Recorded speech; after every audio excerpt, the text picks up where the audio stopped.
E o Flamengo se classificou para a final da Copa do Brasil 2024, vai enfrentar o Galo, o Atlético Mineiro. Né? Lembrando, nos anos 80, quando o Flamengo e o Atlético faziam grandes jogos.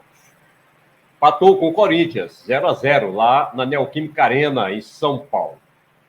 O Flamengo que jogou boa parte da partida, um tempo e mais a metade, com um jogador a menos. Perdeu o Bruno Henrique, numa jogada boba, infantil, levantou o pé demais, terminou acertando a cabeça do lateral direito Mateuzinho, ex-Flamengo, e terminou sendo expulso pelo Daronco. E aí, meu amigo, uma decisão, praticamente uma decisão, né? Decisão para ir para a final. Você jogar com um jogador a menos, na casa do adversário, estádio lotado, e o time precisando vencer para se classificar, realmente foi uma conquista heróica do time do Flamengo. E a imprensa, em geral, depois do jogo, estão elogiando esse cara aqui, ó. Troquei até o dedo. Né? Felipe Luiz, o gênio.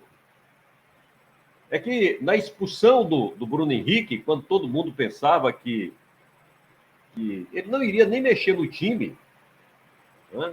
Iria manter ali um 4-4-1, duas linhas de 4 e apenas o Gabigol na frente, eis que vem a surpresa para todo mundo. Ele de imediato saca o Gabigol, o Gabriel, e coloca um zagueiro, Fabrício Bruno. E aí, meu amigo, foi aquela enxurrada de comentários, né? Críticas, todo mundo dizendo que o time ia ser amassado, que o time não ia ter contra-ataque, que o time não ia ter válvula de escape e que o time iria perder a classificação porque iria recuar muito e chamar o time do Corinthians para cima do Flamengo. Após o jogo, a classificação, o Felipe Luiz foi explicar. Né? E diferente do Tite e de outros técnicos que fica no enroleixo danado, o Tite, por exemplo, encontrava umas palavras bonitas, né? Umas frases de efeito, que não explicava nada. O Felipe Luiz fala aquilo que o torcedor precisa ouvir, aquilo que o torcedor entende, né? A facilidade na colocação daquilo que ele pensa, daquilo que ele acredita, daquilo que são as convicções dele, como ele mesmo fala. Ele, segundo a entrevista, já tinha estudado o time do Corinthians, todo mundo sabe que o Corinthians tem uma dificuldade enorme em criar jogadas, apesar de ter jogadores qualificados, o Garro, o Igor Coronado, o Thales, ex-Vasco, né? O próprio Romero pela esquerda, finalizador como o Yuri Alberto. Apesar disso, o Felipe Luiz estudou e chegou à conclusão que o Corinthians tinha dificuldade de criatividade quando tinha a bola e pegava um time bem fechado, bem armado no setor defensivo. Então, foi o que ele fez e falou que isso já estava programado. Caso o time tivesse um jogador expulso, era essa substituição que ele iria fazer. Então, colocou o Fabrício Bruno um pouco pela direita, o Léo Ortiz ali como líbero, o Léo Pereira pelo lado esquerdo, os dois laterais que não foram tão alas como deveriam ser, o Wesley até que foi muito, mas o Alexandre não tem essa característica. No intervalo, ele alterou, tirando o Alexandre e colocando a Ayrton Lucas, que é um jogador que chega mais à linha de fundo, apesar de não ter chegado no jogo de ontem. E aí o Flamengo não levou susto. Aquela pressão, né, de um time que precisa vencer, pelo menos por um gol de diferença, para levar a decisão para os pênaltis, não aconteceu. O Rossi fez talvez duas defesas difíceis, uma do Yuri Alberto, no cruzamento, aliás, no chute cruzado da esquerda, em que o goleiro do Flamengo foi muito bem. Fora isso, ele praticamente só bolas alçadas na área. E no início do segundo tempo, teve também uma jogada que o Léo Pereira salvou, meteu o pé, a bola passou por cima da trave. Então, uma classificação, de certa forma, até tranquila, diante de todo o panorama que o pessoal tentava passar do que seria um jogo hostil, uma pressão tal. Realmente não teve nada disso. O Flamengo demonstrou que um time carimbado, um time experiente, né? Um time fadado a esse tipo de jogo, a torcida lá de fora não influencia. O Corinthians gritou, esperneou, mas não adiantou. E assim, O Flamengo ainda teve alguns lances contra ele que merecem, no mínimo, uma análise, né? No mínimo, um ponto de interrogação. Primeiro, aquela jogada do Arrascaeta contra o Gustavo Henrique. Era para expulsão? Era uma clara oportunidade, clara e manifesta oportunidade de gol que o Arrascaeta iria proporcionar? Ou só vale essa interpretação se a jogada for pelo meio, ali de frente para o gol? E o Arrascaeta pegou a bola pela direita, passou pelo Gustavo Henrique, e se não fosse empurrado, se não sofresse a falta, iria sair cara a cara com o Hugo Souza, apesar de pelo lado, né?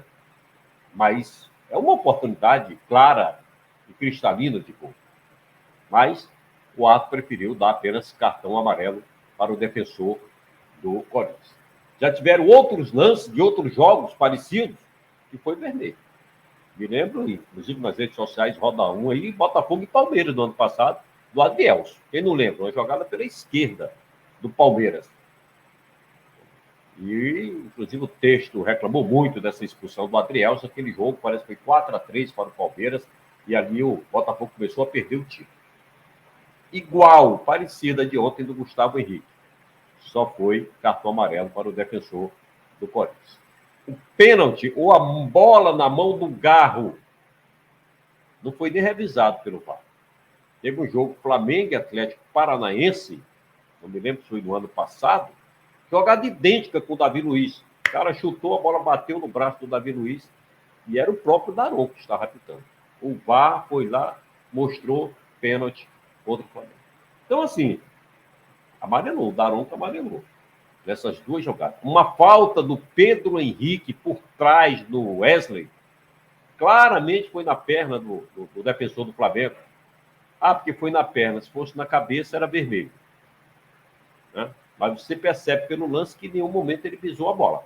Apenas visou o atleta por trás, deu a pancada, levou seu cartão amarelo. Então foram alguns lances duvidosos, tá? Que cabiam outras interpretações. A expulsão do Gustavo Henrique, naquele momento o Flamengo estaria com 11 contra 10, era vantagem, era para o Flamengo. Né? O pênalti colocaria o Flamengo mais em vantagem ainda, mas o Daronco não deu, fez vista grossa, o VAR também. Felizmente o Flamengo conquistou a classificação. Foi sofrida. Apesar do Corinthians não ter tido criado muitas oportunidades, foi sofrida, né? Porque um lance ou outro pode definir o jogo, uma bola aérea, uma falha do zagueiro, uma falta dentro da área. Se o Corinthians faz o gol ali, né, poderia virar um pandemônio nesse jogo, porque aí ficaria faltando um jogo para o Corinthians se classificar direto. Felizmente, a defesa do Flamengo esteve muito bem.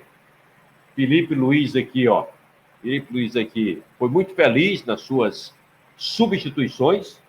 Primeiro na entrada do Fabrício Bruno na defesa, e deixou o Corinthians sem saber o que fazer, só rondava a área, jogava bola na área. A defesa bem postada, o goleiro também salvava. Depois a entrada do Ayrton Lucas no intervalo no lugar do Alexandre, que deve ter sentido. Nico de la Cruz foi outro que sentiu. E a entrada do Alcaraz também, né, deu uma dinâmica melhor no setor de meio campo. E aí ele só tinha uma parada para duas substituições. Mas estava ali entre o Plata e o Michael. O Michael, todo mundo sabe que é jogador de beirada de campo. Não adiantava ter um jogador de beirada de campo se você não tinha o finalizador. Então ele preferiu a entrada do Plata no lugar do Arrascaeta, que é um jogador que se movimentou muito lá na frente, teve até uma oportunidade de uma jogada individual, que se ele passa pelo defensor do Corinthians, ele iria ficar cara a cara com o Hugo Souza, mas não conseguiu concluir essa jogada. O time, o Rossi muito bem, o Wesley fez uma partidaça, setor defensivo também, tirando aquelas tentativas de lançamento, de passes longos do Léo Pereira, a defesa foi bem também.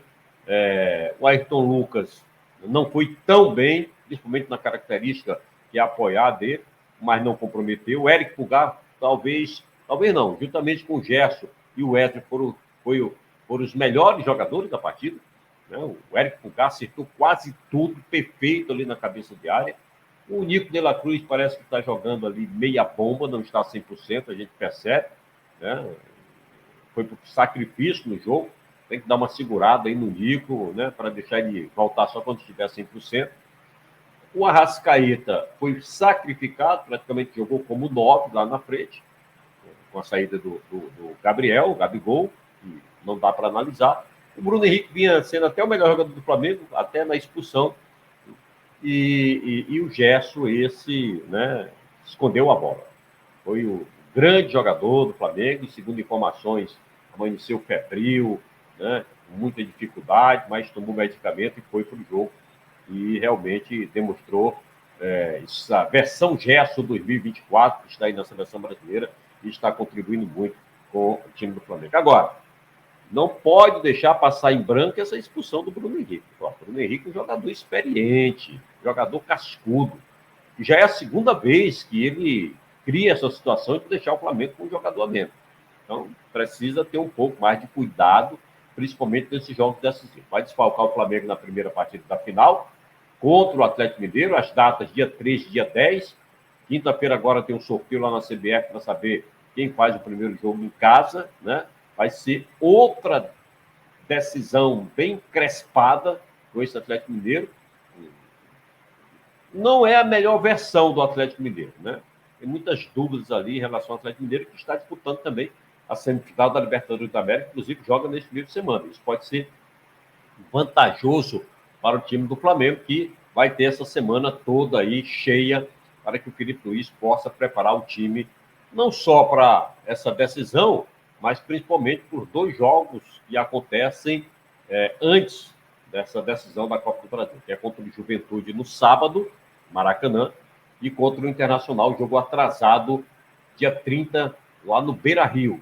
Se o Flamengo quiser sonhar com alguma coisa ainda no Campeonato Brasileiro, tem que vencer esses 2 jogos aí para se aproximar ali de Fortaleza, de Palmeiras e do Botafogo. Perdeu para o Fluminense, a situação ficou mais delicada, mas tem ainda Fortaleza e Palmeiras, que vão se enfrentar na próxima rodada. Na verdade, é Palmeiras e Fortaleza, e tem Palmeiras e Botafogo.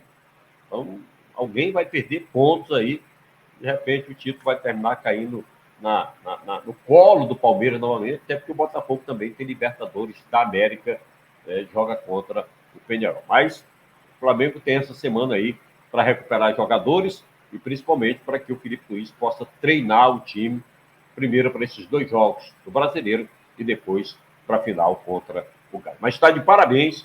Eu não diria que o Filipe Luís seja gênio. Eu acho que é demais. Até porque a imprensa brasileira é assim, né? De repente vai do inferno ao céu e volta rapidamente. Mas está demonstrando que tem conhecimento, que estuda, né? E teve o dedo tático desse treinador aí, Filipe Luís, dessa classificação do Flamengo para a final da Copa do Mundo. Então, parabéns ao Filipe, parabéns ao elenco, que realmente deu sangue, né? Raça, para conquistar essa classificação. E vamos ver agora como que o Flamengo se comporta daqui para frente, no Brasileiro, e principalmente nessa final da Copa do Brasil, que o Flamengo tem grandes chances de conquistar esse título mais uma vez. Beleza?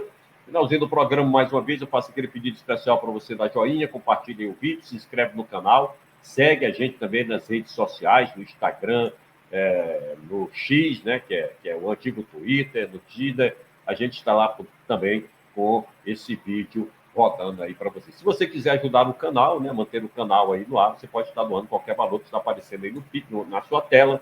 O Pix 999-8144-1540. Qualquer valor é bem-vindo, a gente agradece antecipadamente. Uma ótima segunda-feira a todos, uma boa semana, e a gente se encontra a qualquer momento aqui, né, em mais um Fala Nação.